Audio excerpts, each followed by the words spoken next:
Hello everyone, good morning, नमस्कार। मेरा नाम है अनुभव धनखड़ और मैं आज यूपी ट्रिपल एससी पेट के एग्जाम में जो रीजनिंग का पोर्शन है वो डिस्कस करने वाला हूं।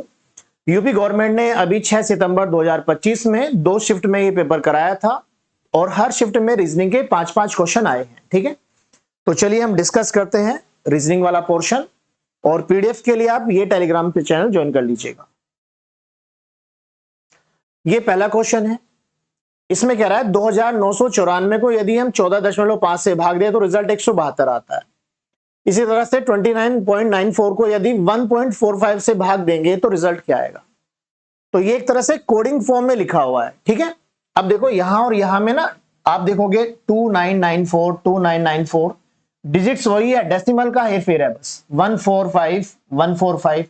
ठीक है, तो हम क्या करते हैं, जैसे ये दे रखा है ना, जैसे हम इस डेसिमल को यहां से हटा के यहां लगा दें 14.5 बना ले तो ये डेसिमल यहां से हट के यहां पहुंच जाएगा। दोनों में हमने एक एक प्लेस डेसिमल शिफ्ट कर दिया। ठीक है, अब ये वाला और ये वाला दोनों सेम हो गए। अब देखो इसका रिजल्ट आया था 172, लेकिन यहां एक डिजिट के पहले डेसिमल है तो यहां जो रिजल्ट आएगा वो आएगा 17.2, यानी ऑप्शन हो जाएगा डी। समझ में आ रहा है आपको? चलिए बढ़ते हैं अगले सवाल पे। 45 छात्रों की कक्षा में आयुष का स्थान ऊपर से 15वां है, तो नीचे से आयुष का स्थान क्या होगा। टोटल हमें पता है, ऊपर नीचे से दे रखा है, ऊपर से पूछा है, तो कैसे करेंगे। देखो टोटल क्या होता है, ऊपर प्लस नीचे -1। ठीक है, ये होता है टोटल। अब ये जो -1 है इधर चला जाएगा, टोटल एक बढ़ जाएगा। जैसे 45 है तो ये 46 हो जाएगा। इसमें से ऊपर वाला पार्ट घटा दो, 46 से 15 गए 31, आंसर आ गया नीचे से 31। तीनों वैल्यू आपको पता है, टोटल भी पता है, ऊपर भी पता है। सॉरी, 2 वैल्यू पता है, टोटल पता है, ऊपर पता है, नीचे तो निकालना है। ठीक है, चलिए तीसरा क्वेश्चन आप देख रहे हैं, ये ब्लड रिलेशन का क्वेश्चन है जिसमें परिचय दिया जा रहा है एक तरह से। तो एक पुरुष का परिचय देते हुए महिला ने कहा, तो इंट्रो यहां पर एक महिला दे रही है। ठीक है, अब जो इंट्रो देता है वो अपने से जोड़ देता है, मेरा, मेरी, मेरे, कुछ ऐसे शब्दों का यूज करके। जैसे महिला ने कहा ये बात किसने कहा, महिला ने कहा मेरे पिता की इकलौती बेटी। तो महिला के पिता की इकलौती बेटी तो महिला खुद ही है। ये बात तो समझ में आ रही है। ठीक है, तो महिला कह रही है कि मेरे पिता की इकलौती बेटी है, तो अपने पिता की इकलौती बेटी खुद ही है, यानी महिला ही है। और उसकी मतलब कौन, पुरुष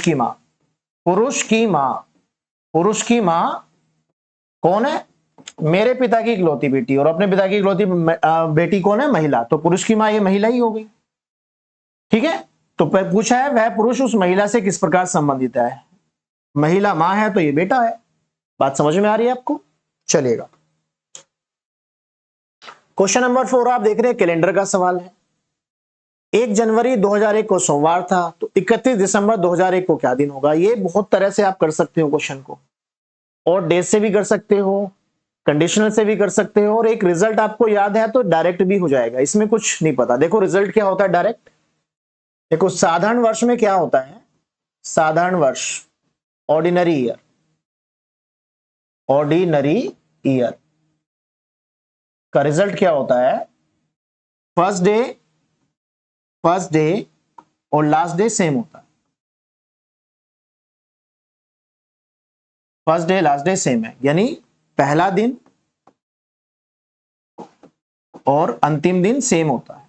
बस यही रिजल्ट आपको याद होना चाहिए।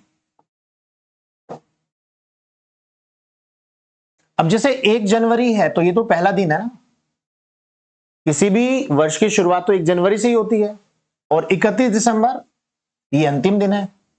और 2001 हमें समझ में आ रहा है कैसा वर्ष है, साधारण वर्ष है। इसका मतलब है जो दिन पहली तारीख को है, पहला है, वही दिन अंतिम होगा, यानी क्या होगा, सोमवार। सीधा सीधा आंसर है इसका। ठीक है, लीप में क्या हो जाता है, लीप में एक बढ़ जाता है। चलिए, find the odd one out from the following. निम्नलिखित में से बेमेल शब्द चुनिए। लोहा, सोना, पारा, चांदी। अब देखो ये सब क्या होते हैं, मेटल होते हैं, चारों ही मेटल है। बट पारे के साथ क्या होता है कि वो रूम टेम्परेचर पर लिक्विड रहता है। ठीक है, बाकी रूम टेम्परेचर पर क्या होते हैं, बाकी रूम टेम्परेचर पर सॉलिड रहते हैं, ठीक है। लोहा भी, सोना भी, चांदी भी। जो मरकरी है, पारा है, ये लिक्विड होता है, बाकी होते हैं सॉलिड, ठीक है। समझ में आ रहा है आपको?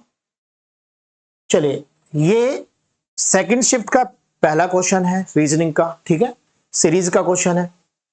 तो बढ़िया परसेंटाइल बनाने के लिए रीजनिंग में आपका पूरा पूरा सोल्व होना चाहिए, पांचों के पांचों क्वेश्चन। अब देखो, नंबर्स के हिसाब से हम लॉजिक सोचते हैं। यहां क्या दिया है, हम देख रहे हैं 4, 12, 36, 108, 324, तो ये पूरा 3 गुना है, ठीक है। 8 दिया 24, 100 का 3 गुना 300 हो जाएगा। 36 दिया 108, 12 दिया 36, 4 दिया 12, ठीक है। सीधा सीधा गुणा हो रही है। 324 का 3 गुना क्या हो जाएगा, 972। 300 का गुणा 900, 24 का गुणा 3 गुणा 72, 972 हो जाएगा। Option number A. बात समझ में आ रही है? चलिए आगे। सेकंड शिफ्ट में फिर से एक ओड वन वाला क्वेश्चन आया है। Find the odd word from the following. इसमें से कौन अलग है? ध्यान रखिए, जब एक को हम अलग कहते हैं तो 3 में कुछ समानता होती है, ठीक है। अब जैसे यहां पर हम बात करें बर्ड, पक्षी, ठीक है। तो पिजन क्या है, बर्ड है। क्रो बर्ड है, तोता बर्ड है, पक्षी है। जो बैट है, चमगादड़, ये क्या होता है, ये तो मैमल होता है, मैमल, स्तनपाई, ठीक है। ये बच्चों को जन्म देता है, ठीक है। तो कई बार बच्चे गलती क्या कर देते हैं कि हर उड़ने वाली चीज को पक्षी समझ लेते हैं, ठीक है। ध्यान रखिएगा, ये एक्सेप्शन है, बर्ड नहीं होता, ये मैमल है। चलो क्वेश्चन नंबर 8 देखिए। यहां पर कंपैरिजन हो रहा है, ऑर्डर का क्वेश्चन है ये। इन्हें ऑर्डर में लगाना है, क्रम में लगाना है, ठीक है। क्वेश्चन में पूछा गया सबसे बड़ा कौन है, सबसे बड़ा, ठीक है। तो यहां पे बोला है अमित की उम्र सुमित की उम्र के बराबर है, क्योंकि वे जुड़वा है, ठीक है। तो अमित और सुमित तो बराबरी पे है, अमित और सुमित बराबरी पर है क्योंकि जुड़वा है। चलिए भाई, आगे बोला है ऋचा सुमित से छोटी है। ऋचा सुमित से छोटी है, छोटी है मतलब अमित से भी छोटी है, तो ऋचा तो सबसे बड़ी होएगी नहीं, ठीक है। आगे बोला है ऋचा ज्योत्सना से छोटी है। ऋचा जो है ज्योत्सना से छोटी है, लेकिन सौरभ से बड़ी है, सौरभ से तो बड़ी है। ऋचा सौरभ से बड़ी है तो सौरभ भी सबसे बड़ा नहीं होगा, ठीक है।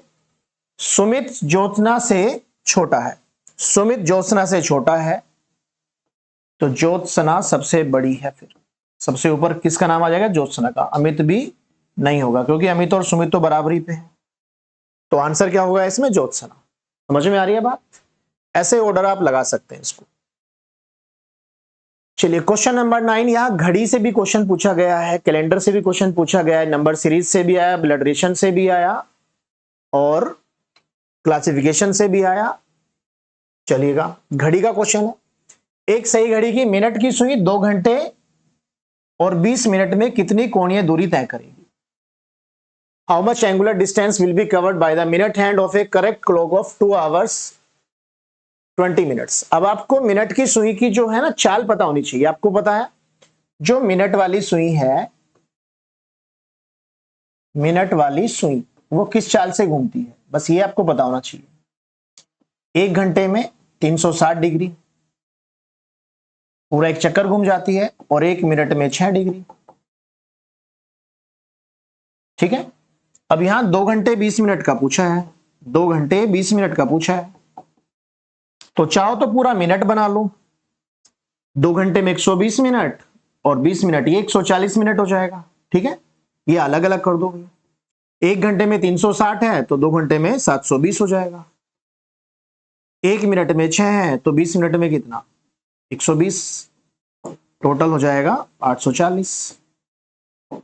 ऑप्शन नंबर बी, ठीक है। यह पूरा मिनट बना लो इसका, 120 और 20 140 minute.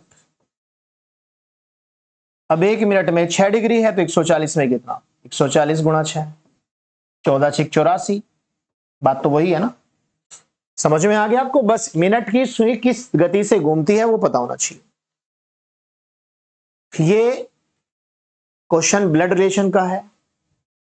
Suket has 3 daughters and each daughter has a brother. Suket के 3 बेटियां हैं और हर एक बेटी का एक भाई है, तो परिवार में कितने पुरुष सदस्य हैं? तो बड़ा अच्छा क्वेश्चन है ये। इसमें बहुत बच्चे गलतियां कर देते हैं जल्दबाजी के चक्कर में। ठीक है, तो देखो सुकेत के 3 बेटियां हैं, ठीक है, और हर बेटी का एक भाई है, तो परिवार में कितने पुरुष सदस्य हैं? अब ये जो सुकेत है इसका जेंडर क्या हमें पता चल पाएगा भाई? सुकेत जो नाम है ये पुरुष का है या महिला का है पता तो नहीं चल पाएगा ना। ठीक है, हर बेटी का एक भाई है, तो भाई तो एक ही रहेगा, ये तो हमें समझ में आ रहा है कि भाई तो एक है। ऐसा नहीं कि 3 बेटी है तो सबके एक एक भाई तो 3 भाई, ऐसा बिल्कुल नहीं होगा। बट यहां सुकेत का जेंडर हम नहीं कर पाएंगे पता। ठीक है, इसका जेंडर हम क्या माने भाई? महिला का नाम भी हो सकता है सुकेत, तो इसको पुरुष तो हम मान नहीं सकते। तो परिवार में कितने पुरुष सदस्य हैं? और ये भी नहीं कहा कि मां है नहीं है, तो इसमें ना इंफॉर्मेशन हमें एक तरह से अधूरी है। तो इसका आंसर हम क्या लगाएं? नन ऑफ द अबव ही लगाएंगे फिर तो। ठीक है, नन ऑफ द अबव। वैसे इसका जो आंसर है मोस्टली टीचर्स ने 2 बताया है, बट यदि हम लॉजिक दें कि सुकेत के बेटियां हैं, ठीक है, और सदस्यों की तो बात नहीं हुई ना परिवार में। बात समझ में आ रही है? इसका मतलब हमारे पास इंफॉर्मेशन नहीं है। ठीक है, तो चलिए ये था हमारा आज का सेशन जिसमें हमने यूपी ट्रिपल एससी पेट में आए हुए रीजनिंग के सभी क्वेश्चन को डिस्कस कर लिया। ठीक है, नमस्कार।